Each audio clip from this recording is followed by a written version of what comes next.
Way, the Truth, and the Life, psychographed by Chico Xavier by the Spirit of Emmanuel. And it's chapter 138, titled Intentions. I planted and Apollo watered, but God made it grow. Paul, 1 Corinthians 3:6. The Corinthian church was full of allegations by troubled disciples. Some of its members saw Paul's efforts as being more valuable, whereas others spoke in favor of Apollos. The advocate of the Gentiles was divinely inspired as he addressed the issue in his letter. Why would there be individualist claims in an endeavor in which we are all beneficiaries of the same Lord? Today, it is worthwhile to examine Paul's recommendation to the Corinthians because it is no longer just the beneficiaries of the Christ organization who rejoice for having received the blessings of the gospel through this or that laborer for Christ, but also the workers for the cause who sometimes come to the arena of service showing off as if they were distinguished people in this or that work for the good. The certainty that every good gift comes from God constitutes an excellent exercise for daily efforts. It is interesting to see how people are always ready to take advantage of circumstances that elevate them in other people's opinions. While they are always willing to stand out in circles of the good to which they do not substantially belong, they rarely accept the blame for the mistakes they make. This is one of the odd contradictions about human beings. Do not forget, the work belongs to everyone. Some plant, whereas others water. Live happily in the area of work that has been entrusted to your hands or to your mind, and serve without having any expectations, because men and women may be the ones who prepare the land and organize the planting through the mercy of providence, but it is God who puts the blossoms on the leaves and provides the fruit according to what is deserved.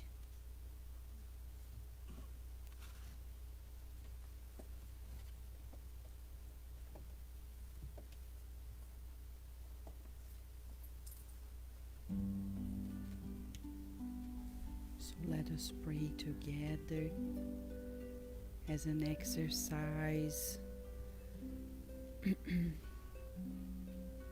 of the mind and the heart. Dear God,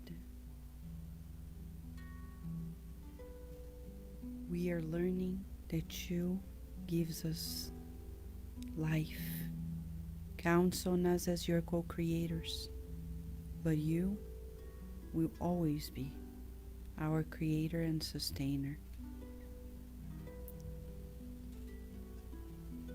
Little by little, we understand a little more and feel you closer.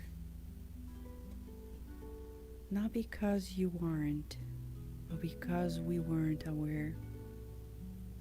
May tonight we make efforts to expand our awareness and focus to progress more steadily without shortcuts, so we can fulfill your will.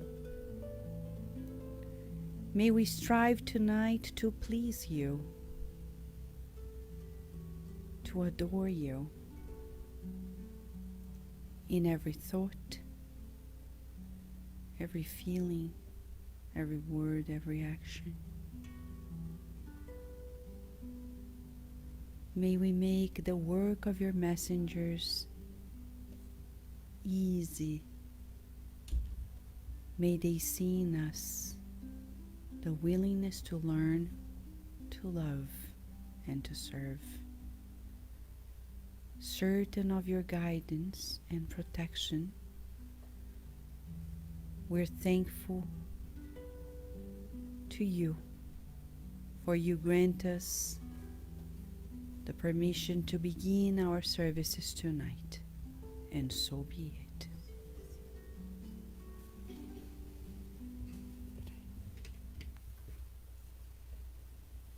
Okay, so our children will follow Miss Luciana, Miss Carol, into a fantastic lesson.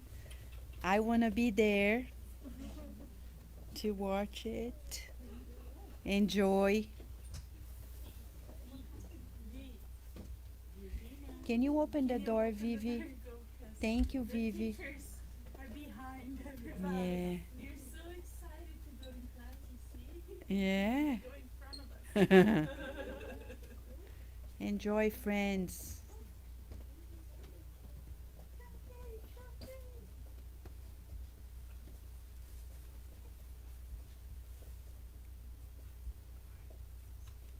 Yeah.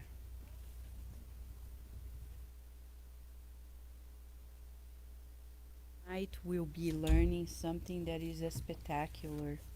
They're going to continue talking about spiritual influence, but they're going to learn specifically about obsession. Of course, it's in their terms. We're using a cartoon to portray it, but the exercise they're going to do, I'll just share with you.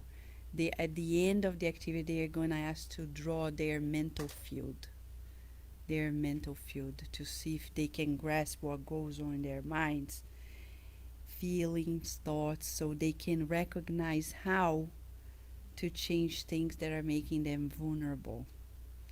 Of course, we're gonna do different grades to the age groups, but this is what they are learning tonight. It's so empowering that if you are a parent, an educator, and you want to see the lesson plan, we would share with you so you can go through it.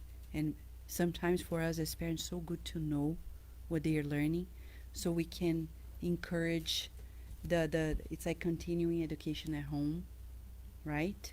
And it's so important for us too. So it's a beautiful lesson, and so it's important for us to keep in mind. On our end, we're gonna start today a new series. This year, the mentors of the SSVA have outlined several different programs for us, the adults, and one of them is for us throughout the year to study the laws of God. In the Spirit's book has 1,019 questions and answers, but it's divided in 4 parts. The first part of the book talks about God and the universe. The second part talks about the spirit life in general. The third part talks about the laws of God. And the fourth, it's about hope and solaces. So the third part is where we're going to learn the laws of God according to the spirits, the way they explain it. So it's very interesting. It begins with a chapter that is going to be the foundation for our study tonight. And it begins by going back to the very foundation of our lives. The very first question of this book is, what is God? You see, it's not who is God. Spiritism is so rational. When I see people saying, oh, my husband, he's so rational, he doesn't believe in God. My wife, my friend, my relative, and I think it's the opposite. Because when we really reason life, it's hard not to come to the conclusion that we have here. Meaning, many people don't want to think about it. That's why they keep it aside. Like, what is God? I don't know. I don't think about these things. But when you want to make an effort and really think, inevitably we'll come to the same conclusion. Of course, God is not a man or a woman. So one day we can see advanced humanity coming to the conclusion that God is not a he or a she. It's probably G, and people are already using it. G, right? So one day we'll change the pronoun to accommodate, obviously, because it's not a he or she. Kardec is so ahead of us. In 1857, he already understood that he could not phrase it differently. Couldn't be who is God, because God is not a person. So what is God then? The answer of the spirits through different mediums was the same. God is the supreme intelligence, first cause of all things. Of course, first cause of all things, good things. The bad ones, not God. Supreme intelligence, some people think that this intelligence is like intellectual. No, intelligence is beyond the intellect, because even in science we recognize there are different types of intelligences. There's emotional intelligence, social intelligence, etc., etc. So many different types of intelligence. We're talking about supreme, above and beyond every single type of intelligence. It's the source. So some people may call it the source. It doesn't matter the name. It's the beginning of it all. So later on, Kardec asked, well, what proof have we that the first cause of all things is a supreme intelligence, superior to all other intelligence? What a masterful question. So many people have this question, and the answer is fascinating. You have a proverb which says, the workman is known by his work. Look around you, and from the quality of the work, infer that of the workman. Of course, quote unquote. And that's the famous question, like, who made the bee? Who made the fish? Who made the shark? I didn't, you didn't. So who did it? Oh, not a who. What? God. So the beginning of everything, the first cause, God. If we think something comes before, that's what we call God. Oh, but what created God? No, it's God that created everything. Before that, we don't know, because God is the source of it all. And the spirits say the more we advance, the more we're going to understand it. But it makes sense that there must be something superior to us. We're not the ceiling. Our head is not the limit. There's something above us. Thank God there's God. Because imagine if we were at the top of the line, we would be in trouble. We cannot even command our lives. It's easy to talk to people who want to discuss about the existence of God, because you say, okay, you doubt that there is a force. You can call force without being Star Wars. And by the force saying, okay, breathe on your own. You can't. I mean, you can't stop breathing and keep living. Why? Because we're not created by ourselves. We're not self-made. The consequences of it are immense, to the point that committing suicide is a no-no. But it's my life, I can take it away. No, you can't, because you're not self-made. If a force, a source, a divine intelligence created, or there must be a reason. You have to stay put. You can't escape it. You can't kill or kill yourself. The consequences are immense. No wonder.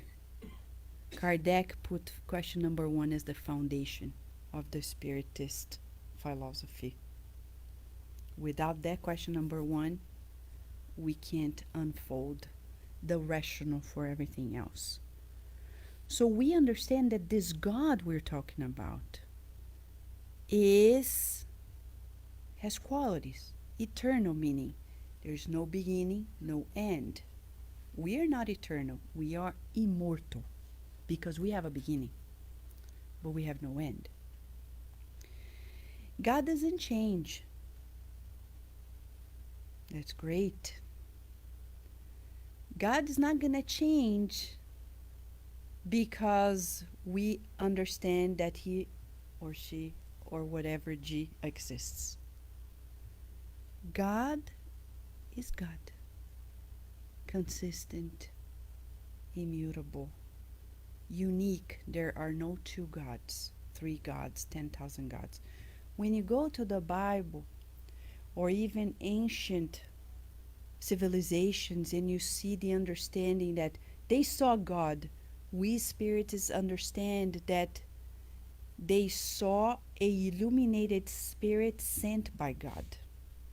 But God doesn't take the human shape. So when you go to the Bible, Genesis books, for example, the spirit that brought the 10 commandments, it was sent by God, but wasn't God. We are going to study this in Spiritism, that God uses us to help one another. But there's only one God. When in Greek mythology or Roman mythology, they talk about the many gods, and even in ancient traditions, they talk about these ancient civilizations, about the belief in many gods. It's what for us in Spiritism are spirits, the illuminated spirits, or more evolved, or not so much more evolved, because some of their gods were not that evolved. And they were simply spirits who were leading legions of other spirits to fulfill the purposes. And that happens to date.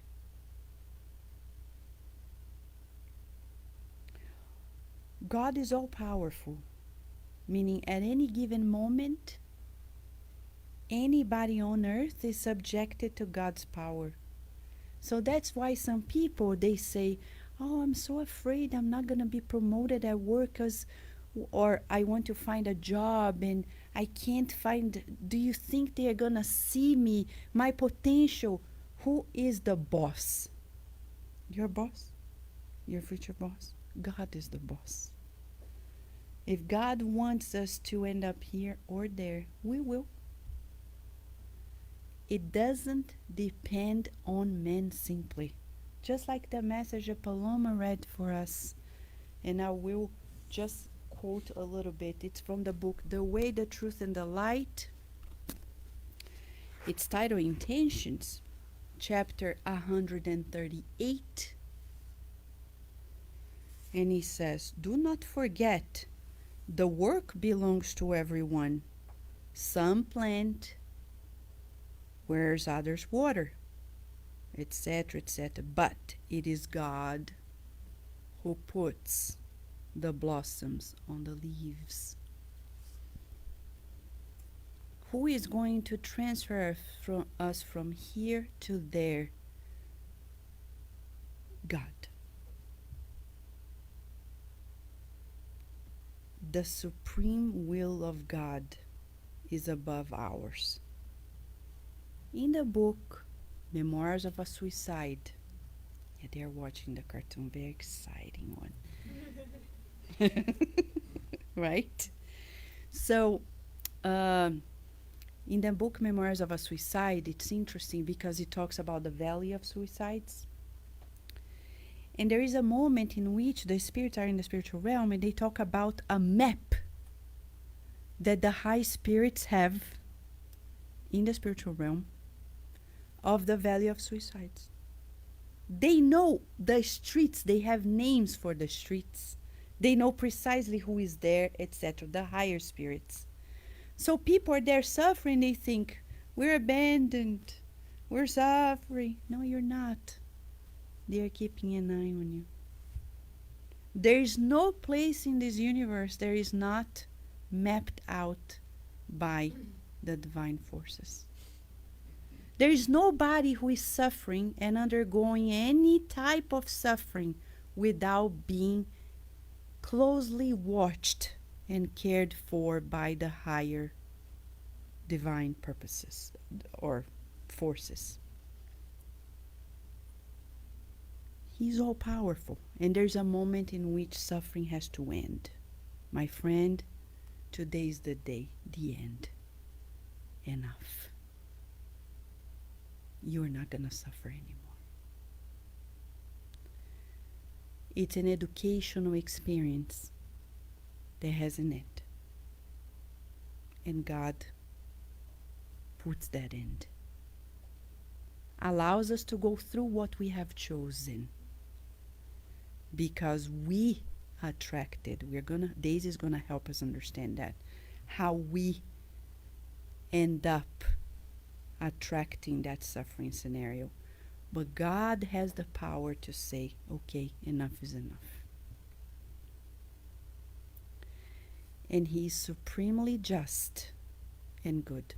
Just here is misunderstood because our concept of justice is very different from the Spiritist concept.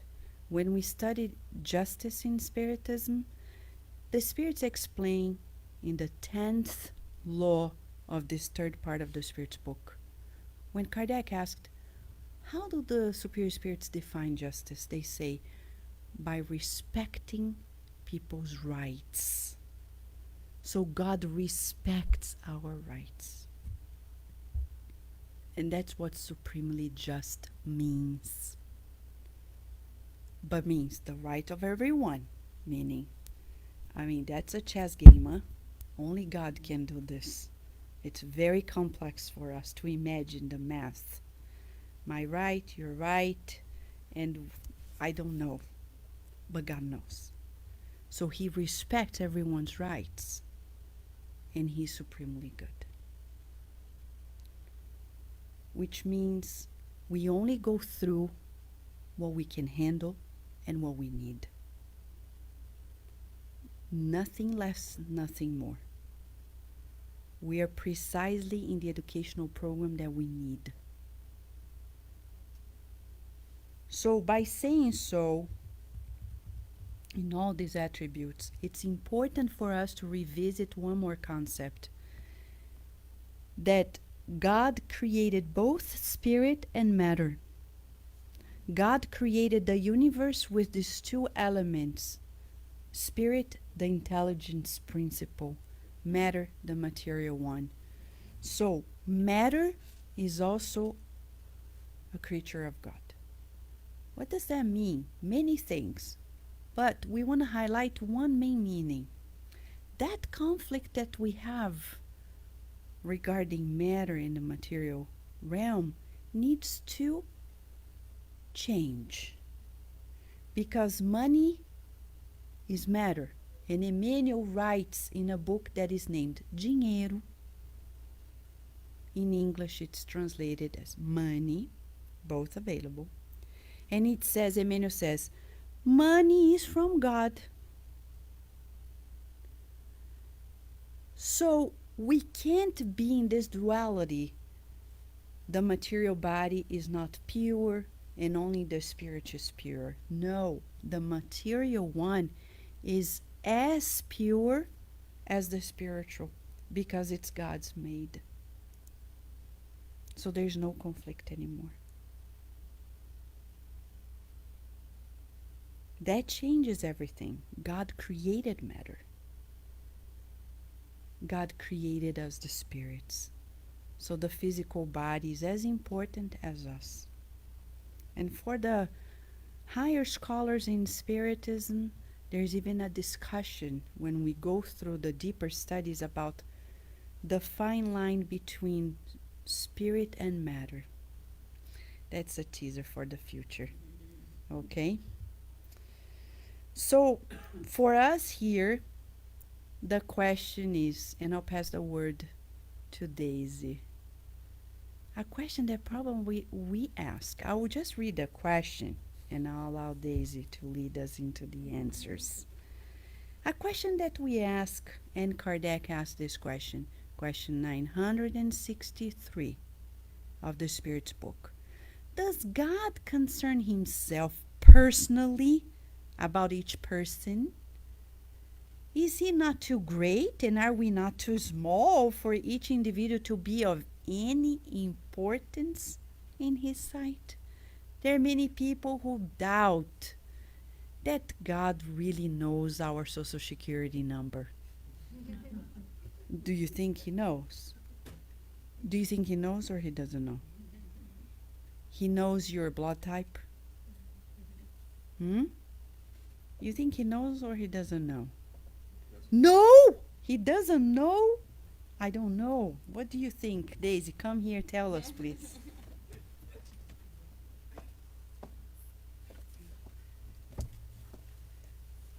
So, what do you guys think?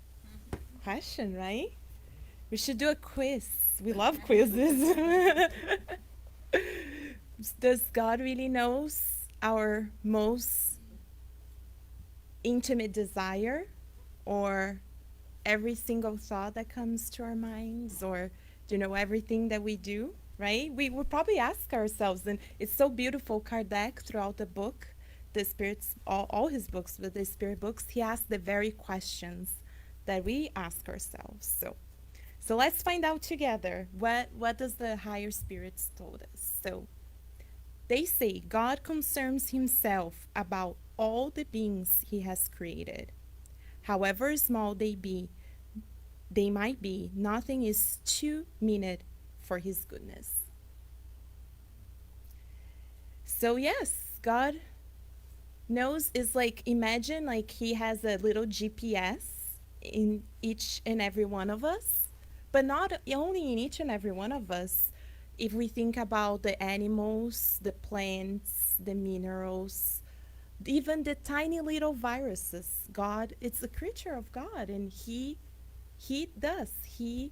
is there, he's watching, and he knows everything that's happening. So when you ask yourself, when you're going through things in your life and you're like, God, like, first, he, even before you have the conversation, he already knows. But if you ever doubt, don't, because he's there and he knows precisely everything that we're going through. But I think the main questions for us here, now that we have recap, what is God? Knowing that God is immutable, all loving, all powerful. He is, the masters of all masters. Right? He is the source. Knowing that he takes care of us every single second of our lives. In a book by Emmanuel that we're studying here on Saturdays at SSVA and on Sundays in Washington, D.C., there's a beautiful chapter where he makes this connotation, which I think is beautiful. He says that we were created to be co-pilots with God. So what is a co-pilot, right? I love it because it gives us, bring us a little bit closer, right? So God is the pilot. So God is there. He's taking care of each and every one of us. He knows where we're going, even before we do, right? So he has the pilot position, and we are the co-pilot. So I never took classes about, driving airplanes. Maybe Ismail will know, but I imagine the co-pilot, what does the co-pilot do? The pilot say, let's go to the left, and he's there, ready, right? He's pressing the buttons, he's turning, he's making. So the co-pilot has a very important job, right? He's there, but the pilot's guiding our lives. And that is God for us. Once we understand that and we put the God center stage as the pilot of our lives, and it's not that we're taking a back seat because we have the power, but he's saying, look, if you want to be happy, if you want to fulfill, be the co-pilot with me, because we can go in this journey together. But then you might ask, okay, so imagine like a scientist, right? Someone that is creating something. So imagine God, right? He created us. But let's say a science creates a computer, right? Or, an engineer.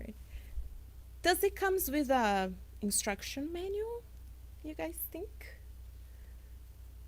When you buy something in your homes, right? It comes with an instruction manual, right? So the question is, the second quiz for us, do we think that God created instructions for us, like a manual?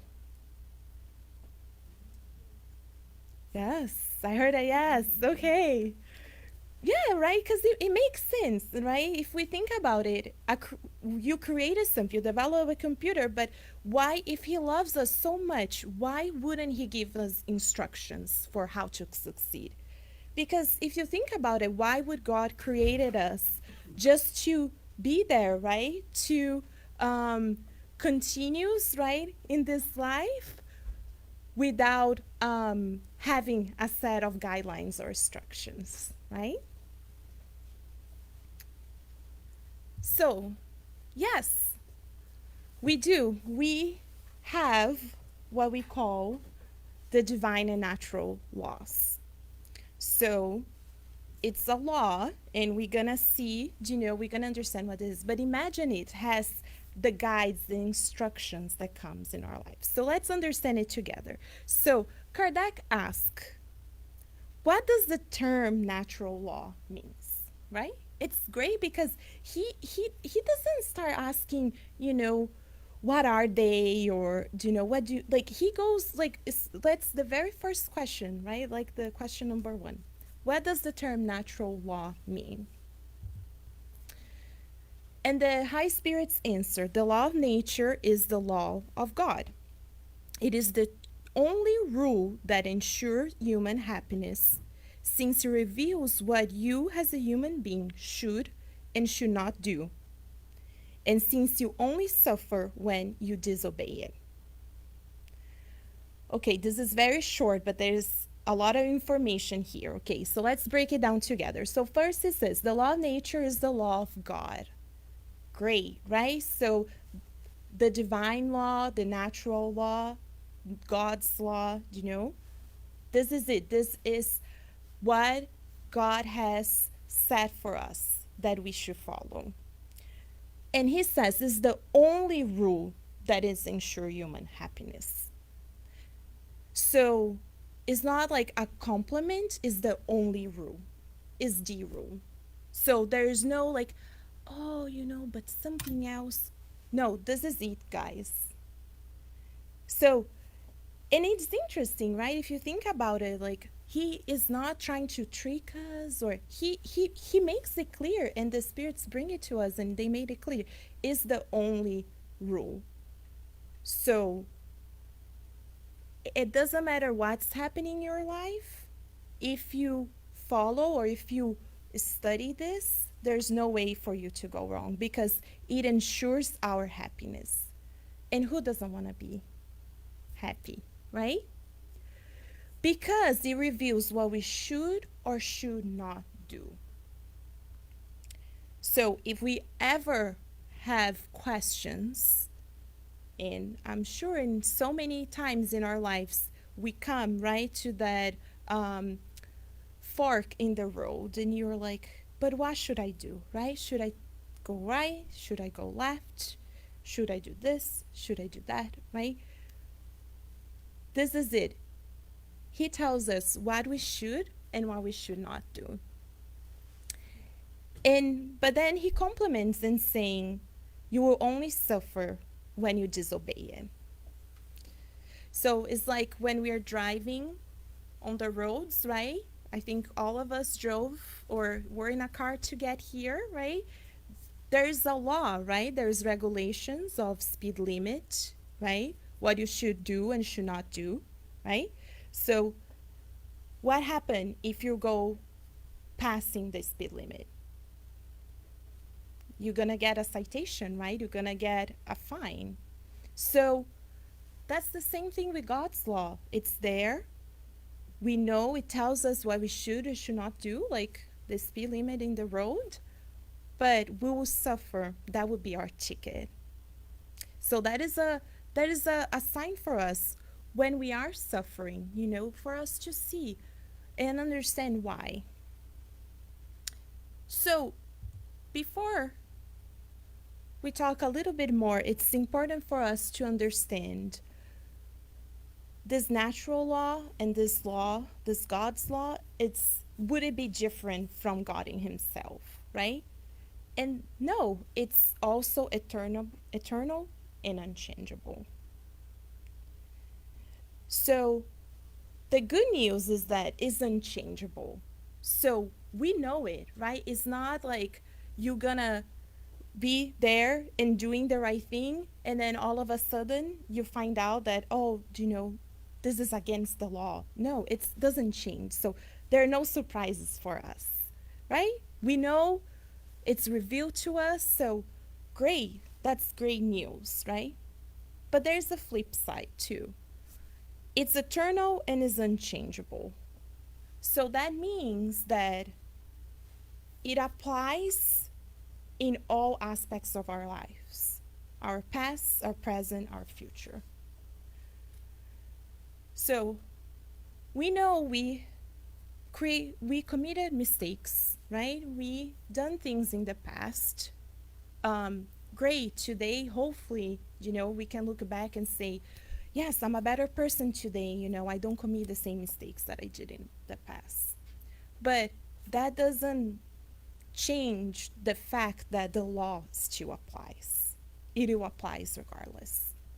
So that brings us responsibility for our actions, right? As we always say here, we are reaping today what we planted tomorrow, and we're gonna reap tomorrow what we planted today, right? So we, friends, cannot change our past. It's there, it's sacred. We made our choices, but we can change now and understand ourselves and have the responsibility, knowing that it's not going to change. So there's no surprises. There should be no surprise for us. And the beauty of it is that this law, this harmony that regulates the universe, right? It regulates both the material and the spiritual realm, and is based on law established from all eternity. So as Vanessa was explaining to us, knowing that God created both spirit and matter, right? This law also applies here as we are incarnated and in the spiritual realm. So if we think, okay, let's quit this life, right? This is too much, or, no, this is happening, that's happening. No, I cannot take it anymore. Let me, take my life. The law doesn't. It's going to follow you to the spiritual realm, It's not, there's no way that, what you do here is not going to apply there. Or in the opposite, what we do over there is not going to follow us here. It's, the God's law apply to both. And we're going to respond to both.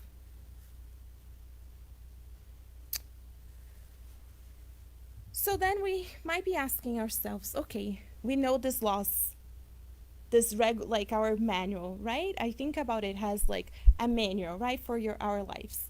But where is it? You might be asking yourselves, okay, I want to know, like, where this is, right? I wanted to know so I can study, right? Do you guys want to study and know what it is? I want to go there and highlight every word and, make little maps. So let's go there together. Okay, where are they? So Kardec asked the same question. Where is the law of God written? What do you guys think? Is in a... Yeah, great. See, you guys are even ahead. You're right ahead. Perfect. So in our conscience. So that's it. It's in every single one of us. It's like an inbuilt system. Like there's no way for us to go, well, there's way for us that we put it aside in this regard, but it's there, right? I was thinking about this on my way here, and I was thinking about if you ever have a dog or a pet, and for those who have dogs, like you get home every day and the dog comes to greet you, right? And they're so happy. But there one day that you get home and they don't come to say hi. Flavia's love. What happened there, Flavia? Yeah. They know, right? Isn't that I thought isn't that beautiful? Because they know. And you're gonna go find them and they're probably there sitting in the little corner, like, don't look at me, don't look at me. Yeah. So that's us. We have animals of course in a different way, but we know deep inside the right from wrong. And it's it starts with the animals. So imagine it at the human level, right? So it's there, it's in our conscience. But okay, it's there, but we know it doesn't function at 100% all the time, right? So where can we go then? What happens there? And in Kardec then asks, okay, since humans carry God's law in their conscience, why does it have to be revealed to them? So he's basically asking, as we're saying, the Spirit's book, right? So think about it as Harman. Why does the Spirits then have to bring and reveal this to us if it's in our conscience, right? And very interesting, they say, because we have forgotten or disregarded. But God has willed for them to remember it. So it's there, we know it's within us, but most of the times we have forgotten or we actually put it aside, we disregard it. So it is that little voice or the little thing or that gut feeling, right? When you're doing something and you know it's not right. Gonna give a simple example. I'm sure we all have done it, It's like that extra piece of cake or chocolate, right? It's like, I shouldn't do it, but it's so good, right? So that's us disregarding. It's a silly example, but it's for us to see how we do have this, but we disregard it and we put it aside. But the good news is that it's here. It's revealed to us. So go home tonight. Open. If you don't have it, look, you can buy it online. There's so many options. That's the bookstore. But go there and read because it's here. So all those books that Kardec, Chico Xavier, and so many of the high spirits brought to us is not for it to be sitting on a shelf, just to be another book. It's for us to really study it and really examine ourselves. Because science already tells us if we most of the times we commit mistakes because we don't know. So we commit mistakes in our lives because we don't know the right from wrong. So why not take advantage and study ourselves and study these books so that we can know to take the right or the left, right? So then, if this laws reveals to us what we should or should not do, Kardec asks a very interesting question that it's your third quiz of the night. So, what do you guys think? In order to be pleasing to God and to ensure our future situation, is it enough simply not to do evil? So we know that it's good and there's evil. So this is like the neutral zone.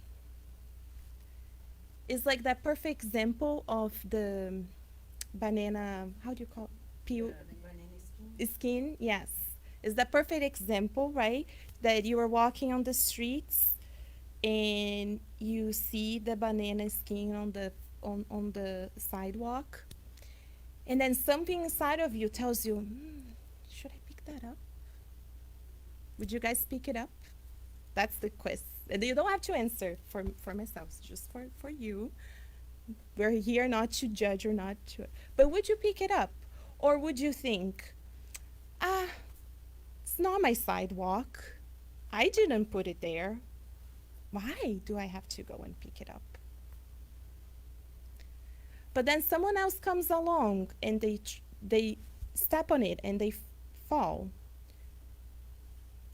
Who will be responsible for it? The person who threw the banana skin there, or us, that because we saw it and we didn't, right? He's saying not to do what is evil. So you're not the responsible party in putting that there, but you see it, right? So let's find out together. What does the Spirit say?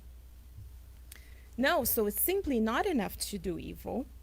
All must do good to all to the best of their abilities, for all will answer for the evil that has resulted from the good that they left undone.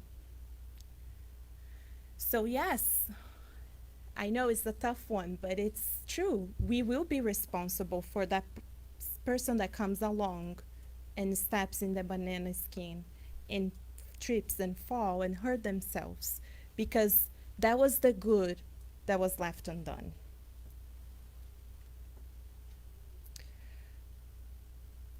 There's a really interesting story that Kardec brought, that the spirits brought through Kardec in the Spirits magazine, about a mother. It's true story. The spirits brought this, saying a mother goes to a bakery. She has 3 children. She's raising them by herself, and she goes to a bakery and she doesn't have the means to purchase the bread. She really wants to feed her children. She's desperate.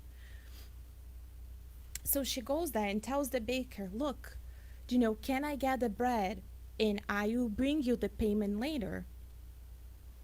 So she's not, she's just saying, I will bring you the payment later. And he is like, no, you either pay now or you not take the bread. And she was like, how about half of the bread? Can I take half of the bread?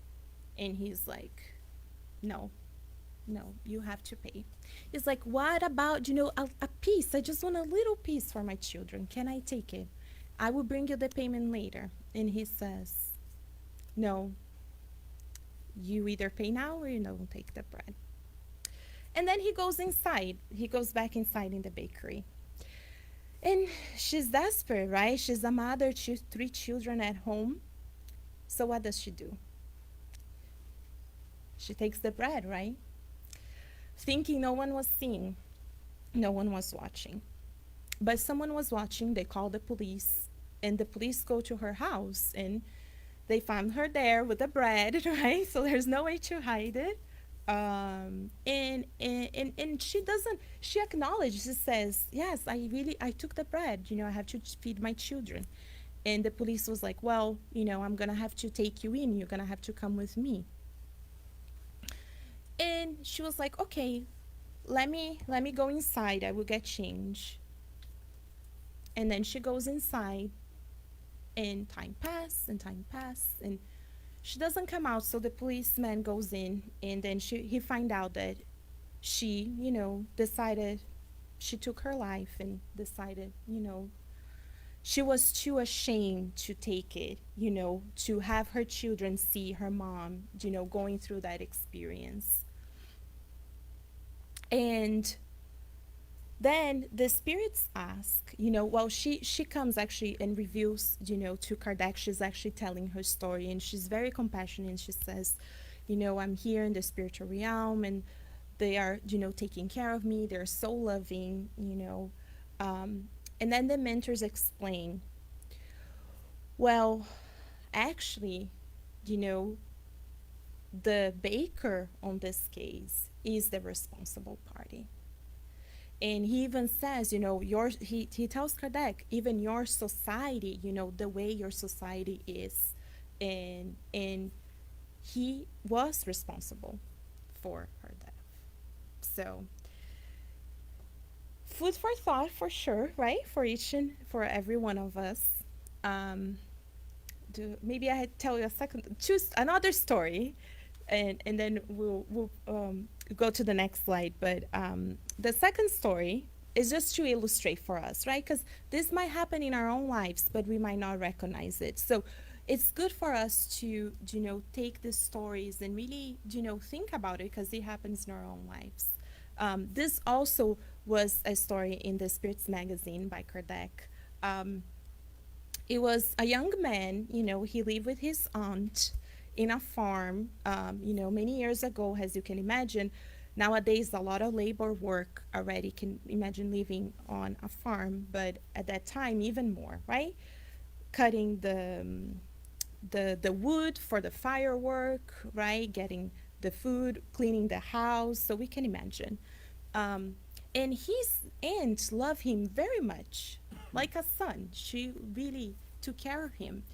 And she wants to, please him. So she would do everything around the house. She would clean, cook, cut the firewood, do all the heavy lift work. And he was a young man. He was perfectly capable of helping her. But he didn't care. He would be sitting there, being served. She would go and work and really try to, provide for him. But he was very egotistic. He would even give excuse, so that he would I hope she doesn't ask me to help, so let me do this. But he goes out. His aunt actually she starts to get very sick, and she gets very sick because she was doing all the heavy lift. She develops a hernia. She's sick in bed, and he then now there's no excuse, right? He needs to help, but then what does he do? He tries let me stay away from the house for a little bit longer so that she doesn't ask me. So he was doing everything he could to avoid, and he goes out. There's an accident, and he discarnates.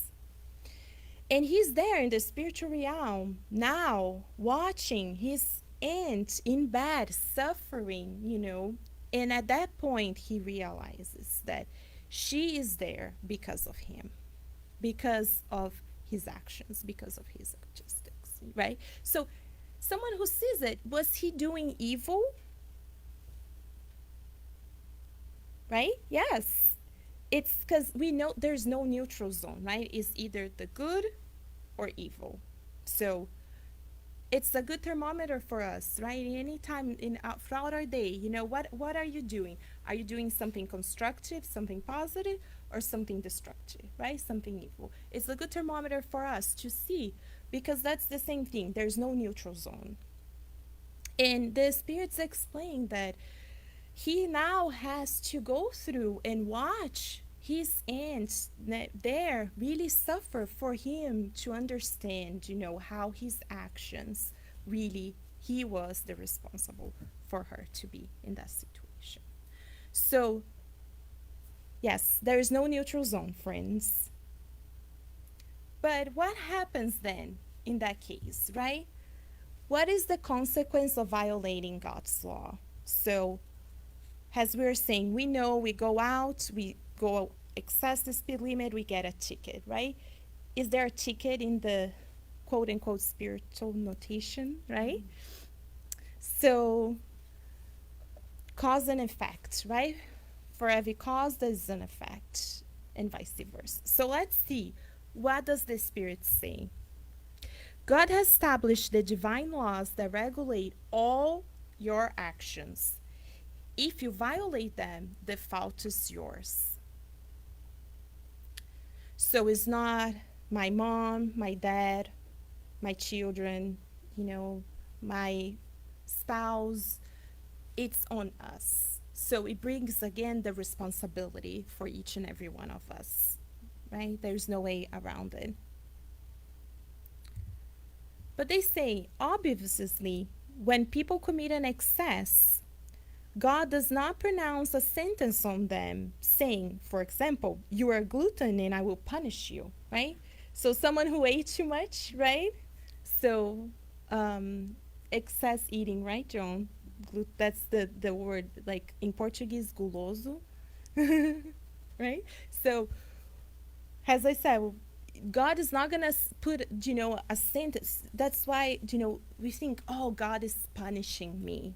There's no thing, there's no, in Spiritism we learn, there's no such a thing as God is punishing me, but is our own actions. He says, but God has a limit. It's like a parent with a child, right? They are learning to walk, and you put the little forgot how it's called, the little, so that the children can only stay in that little circle. Pack and play, is that? Yeah. Right? So it's like there's a limit, and is like a good father. He has the limit for us, but if we go past the limit, if the child goes outside of that, what's gonna happen? They're gonna hurt themselves, right? So it's the same. So think about it. God gave us a limit. He gave us free will, so that it's like the child. The child has that space. They can walk around, they can play, but the very moment that they are outside of that limit, right? So it's not that the parents are punishing the child. It's the same thing with God. He's not punishing us, but there is a limit. And as Vanessa said, we can only imagine how complex it is, right? Because my limit interferes with your limit, right? In my actions is like a chess game, right? If you move, then there is a chain of events. So it's very complex, and thank God that it's not on us, right? He is taking care of everything, but he's saying there is a limit, and maladies and sometimes death are consequences of those excess. Thus, the punishment, it results for breaking a law, and everything happens in this way. So it really makes us rethink, right? What is happening in our lives, and knowing that, yes, for every cause there's an effect. So as I mentioned, we're reaping today what we sowed yesterday, but God is so loving and kind, and powerful, that he provide us this educational experience with all, the support of like a loving father. But it's also on us to hopefully make the decisions today that is going to really affect us in the future. So we hope tonight, as we're going to continue trying to understand how we can comply and how we can fulfill these laws, I would say study these laws, read about it, because if it's dictating our lives, I think the more that we know, right, the better the decisions we can make. So I will pass back to Vanessa now, so we can continue. So it's very interesting. If breaking the law causes problems, we don't want to break the law. So the question is, well, the laws are in our conscience. Not exactly in the brain, because the brain cannot accommodate that much information, the human brain. But it's in the spirit mind. But we forgot or disregard. Then Kardec shares with us that God is so loving that he sends those who are ahead of us to remind us. Teachers, masters, prophets. Throughout humankind's history, we've always had those who are ahead of us telling us how to achieve happiness. Buddha, Lao Tzu. In all traditions, we're going to find, since the ancient times when we were at caveman level, tribal, we always had the shamans those who could understand more and sharing and saying, we have to do this to please God. We need to do that. The laws don't change. Because even, for example, at a time when slavery was legal, according to God, it is a crime. Oh, but I was enslaving people. It was legal. I did nothing wrong. Human laws change. God's laws do not change. So there are things we can extrapolate. That there are things that we do nowadays that are probably fine. But in 1,000 years, ouch. We're gonna be working on our karma because in our conscience that didn't pass. You want to know one thing that nowadays is kind of fine, but according to God's laws in less than 1,000 years is going to be a super crime? Gossip. And we look forward to that day. We're getting there. Even human laws are catching up. If we slander somebody, we can sue that person if we have the proof. Defamation. But that's crime before God's laws.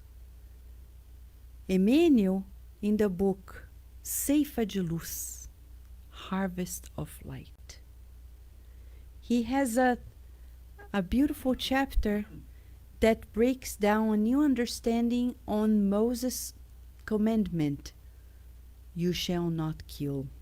And he says, deep inside, Emmanuel says, it's about killing somebody else's image.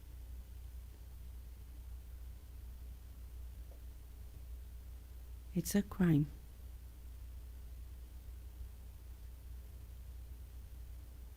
Things that we do nowadays, and it's okay. But if we go back, here, all must do good to the best of their abilities. Meaning, if in my family there is a problem, and I know, and I don't make an effort to put some peace, if it is in my hands to help. Because sometimes it's just putting a word for that person. At work, in our neighborhood, at home. We could just say, did you know that your brother or your sister or your father or your mother, did you know that they told me yesterday they love you? Because you know there's something going on. And you're like, oh really? Did they? And you're being the peacemaker. That's what we're talking about. We're not talking about going there heroically and saying, lucky charm, like miraculous ladybug and time to devivalize. No, we're not talking about this. We're just saying, sometimes it's just putting that word for people and saying, you know, mom told me the other day she loves you so much, but sometimes she doesn't understand how she can express herself to you. And you're like, oh really? Oh my gosh, did she say that? Or about a neighbor or a friend. And we would say, even in the Spiritist movement, it would help if people were a little bit more friendly, fraternal, putting good words to people. So are we doing the good to the best of our abilities? Of course we are not, because we're suffering. So we need to calibrate ourselves. Hurry up. As in the Buddhist tradition, which is universal, suffering is a sign that we are perceiving things in the wrong way. So we need to adjust ourselves. One of the natural consequences of God's violation is that feeling of anguish inside of us.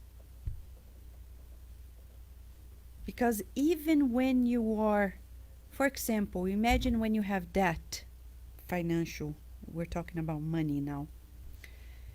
But you're working and you're paying the bills. You're working and you're paying the bills. You're not making extra debt. It feels good inside. You feel good, like, oh, thank God, I'm paying it. I'm working and paying, working and paying. But when we feel bad, when we have the debt, we're working and we're making more debt. And it's endless. And that makes us feel like, oh my gosh, unsettled. So, is it somebody else's problem? No, it's ours. So how can we work to comply with these laws? Since God sends us message, we need to choose a model. Do you have a model? We need a model. We need to tell our children, you will only succeed if you choose a model. Neuroscientifically, after the year 2000, we got to know that our brain is built to imitate others. So knowing of it, we need to have a model, or we're going to end up with bad models. And that's what's happening nowadays. And we have to take care of our children and youth. Oh, but I love that celebrity. But it's a celebrity that has 10,000 vices. A good father and a good mother would say no. Do you think Jesus is approving of it? You think God is approving of it? Because if they keep looking, they're going to do it. A good father and a good mother. And we think good parents are just the ones who think they have affection for their children. In the book Memoirs of a Suicide, we learn a different type. They say precisely about parents. It's not enough to have affection for your children. We need to love them really. We need to educate them well. And to educate them well is to say no to the bad things. Because they grow. We imitate naturally. Neuroscientists have shown that just by watching people doing things, the same areas in our brains are being activated. So just by watching, you're being trained. So you have to be careful. Very careful. They are watching a cartoon. And the cartoon is showing all these spoiled kids. You think they're going to end up not imitating? You turn it off and you start seeing the character in your house. So turn that off. If we love our children and tell them, because I love you, you're not going to watch it. Let's think together. You're going to learn it. And you're going to end up doing the same. And I don't want to be co-responsible for that, because you're going to suffer if you do this. If you act this way in school, with your teachers, anywhere, you are going to be in trouble. When you least expect, it's going to come out. So, no. Let's find some. There are good cartoons. So, let's find them. Thank God there are good cartoons nowadays. We just need to find them. And it's not that hard. We just need to sit down and watch with them. If you ask, but where are they? Sit down and watch with them and you'll see. Because you will love it. And it's going to make you feel so good about it. But we need to sit down and watch. But for adults, it's the same. If we turn on the TV for ourselves, the news, and we start watching things that in the long run of immortality are not going to help us, We need to be careful because then we are training ourselves to the wrong things. What are you watching or reading? Is this something that is going to sustain in immortality? No. Then turn it off. Turn something on. Because we're going to learn it. So we need to choose a model. Children and adults, teens, we need models. So Kardec asked if we need teachers to remind us of these laws, to make sure that we're not sleeping and compliant because they are going to make us happy. What is the most perfect guide and model that God has sent to us? Question 625 of the Spirit's book. From 621, where we learn about where the laws are written in the conscience. In a few questions and answers, they outline who can help us on earth to fulfill God's laws.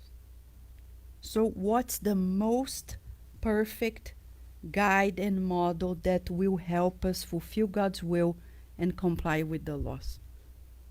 Name the most perfect is the Jesus at the cross? No, because that's not the only Jesus. The Jesus, the complete Jesus, the holistic Jesus. And we're saying holistic because it's not necessarily the ones that we've heard elsewhere. We need to relearn who this Jesus is. It's a guide and model. It's not the spiritual leader in the sense of like a religion, a sect. It's a model for humanity. And a guide. Daisy was saying, we were reborn with a manual in our conscience, but we also have a guide. Somebody who says, like when you go to Apple Store, you don't know how it works. Somebody comes and explains to you, can teach you how to use a computer. That someone is Jesus. So we can go in our prayers and say, Jesus, seriously, I don't know what to do with this. Can you teach me? You think he's not going to come? Why did he come in the past and not today? Of course he will. But he gave us a model. And you may say, but Vanessa, he died. No. Now, the beauty of it all, science nowadays helps us to understand the magic of life. Our brain, anything that we put inside is as real as if it were happening here. If right now your mind is in Hawaii, you are in Hawaii and the brain is feeling it. It's beautiful in a way because it's inexpensive. Right? And you may feel like you are. There are people who are in prison who are freer than people who are out of prison. There are people who are in hospitals that are healthier than people who are out of hospitals. Because science shows to us that our biology will experience what we put in our minds. In 2014, a group of neuroscientists, and I didn't touch anything. It's a highlight. They're saying, highlight! Wake up, people! Now, 2014, neuroscientists show to us that when we are reading books, the type of novel that we have, like Emmanuel's books, they didn't say Emmanuel's books, but we can just extrapolate because that's the type of book they were talking about. It changes your neurobiology. It can make you feel less depressed. So if you say, how can I,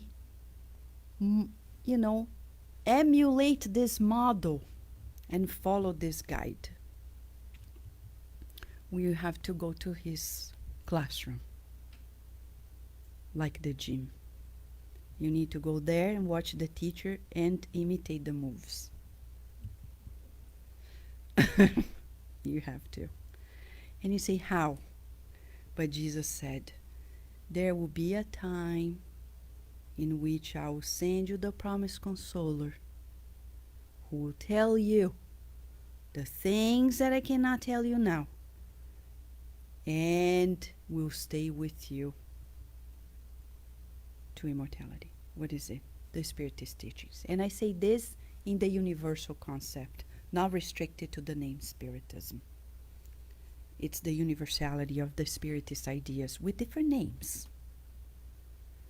So when I go read, for example, the books 2,000 years ago, and I see the story of the characters, there are moments in which we hear about Jesus here and there, but there are characters that are following him. It's already training our minds to be like that. 50 years later, the book that was written through the same medium, same spirit author, Emmanuel through Chico Xavier, it talks about people who follow Jesus' steps and how they behaved. It's as if I'm taking that course at the gym and imitating the teacher's moves. Celia, she's misunderstood.